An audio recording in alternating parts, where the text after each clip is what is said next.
Hello good people, welcome to Keep Left, your local car guide to all things automobile and all things cars. My name is Kev and today we have the 2013 Mitsubishi Galant.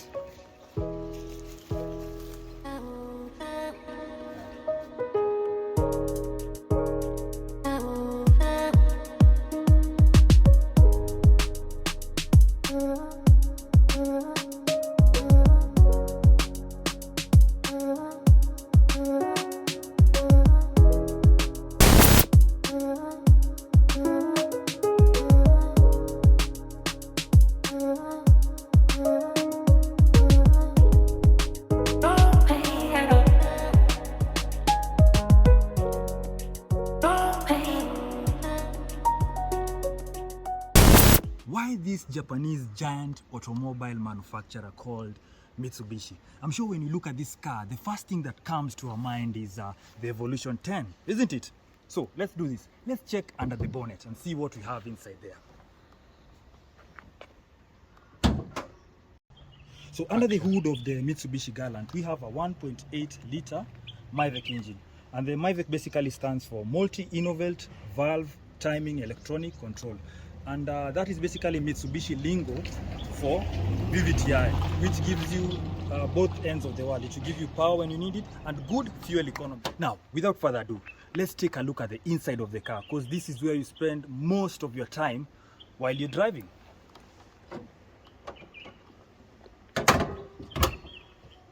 So, inside the Mitsubishi Galant is a very lovely interior. In fact, this is one of my favorite interiors because it has a half leather interior, the leather, and then in the middle you have this sort of Alcantara finish, which is very nice, and I like the color. It's a dark brown. The feel and the size of the car is good. It has nice legroom. The combination of the dark and the light tan really works. And I can also add that the interior is not complicated. It doesn't have too many things that will maybe confuse you, or I don't know. It has what you need. The AC is where it's supposed to be and very easy to operate on and off. The radio is where it is, and it's basically an easy car to drive. It has cup holders at the right place, not somewhere that you have to really think about how do I use that, or even hidden. Some cars come with cup holders that you have to press somewhere and they come out. But basically, it's a nice place to be. And the story is the same at the back, because considering my height, I'm just 6 feet, and you can see with the seat at its normal position, I have enough space, enough legroom. It's a nice interior, I would say that. Nice and simple. It's something that you can have on a daily basis. Clean and easy to maintain. I like it.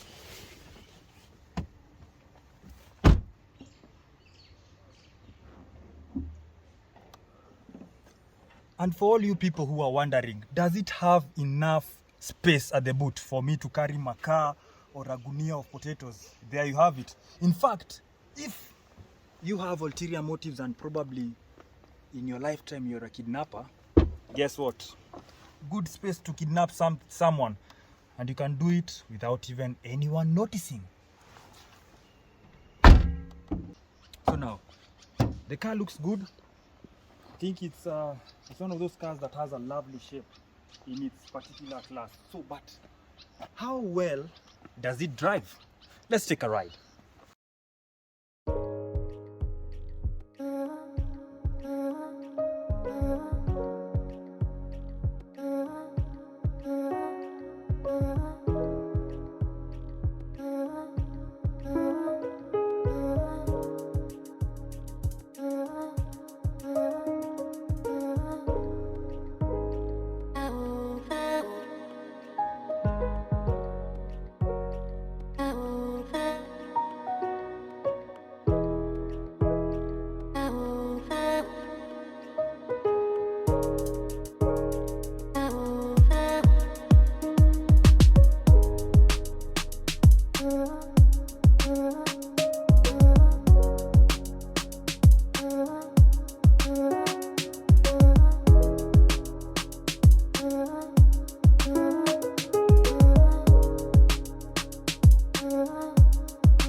to live with on a daily basis. I find it to be, from a scale of 1 to 10, I would give it a 7. And this is the reason I would give it a 7. For starters, everything is within an arm's reach. For example, the AC is very easy to operate from where it is. You can easily just stretch and get to it. And the buttons are very easy, not something complicated. The radio, on the other hand, is also on an arm stretch. You don't have to really overstretch or really go far to get to it. Okay, I don't love the fact that it doesn't have steering controls for the same, but what's the need for the steering controls, if at all? It's within an arm's reach. The other thing I love about the interior of the car is, which I might come out as a bit controversial, is that the plastic interior, it may look as something cheap, but it's very durable and easy to clean. No matter what happens to this dashboard, I'm sure I can have it cleaned. And the steering is a proper size, not something too big that it becomes overwhelming in terms of you just putting your hands around it. And yeah, the instrument cluster is also very easy to read. Just it has your speedometer and the rev counter, and at the middle it has a very nice LCD to tell you your range in terms of fuel, the gear you are in, and the temperature, and the amount of fuel you have. That is very easy to live with. Now, this car happens to be the 4-wheel drive variant, and basically it comes with a button at the middle of the console, where you can switch from 2-wheel drive, which it is currently at, to the auto, and finally 4-wheel drive, which basically locks the differential. Now, this is not your typical 4-wheel drive because it doesn't have a transfer case. What it has is a trans axle. The gearbox happens to be the transfer case. So you have in the middle we have an axle going to the back differential, and from the gearbox we have 2 axles leading to the front tires, and the back differential has 2 other axles leading to the rear tires. Well, it's a nice to have, but this is my problem with this particular mode of 4-wheel drive. This car is probably does not have the proper ground clearance for you to say you can actually do some good 4-wheel drive action. So what is the purpose of this? To our Kenyan roads, it's not ideal. Probably the car was made to suit foreign roads where the weather is different. If I had this function on a snowy day, this would work very good because I would have traction on all 4 tires. But the most that Kenya gets in terms of strenuous weather is just rain, and I don't think you would need rain to deal with the level of you need 4-wheel drive to deal with extreme weather.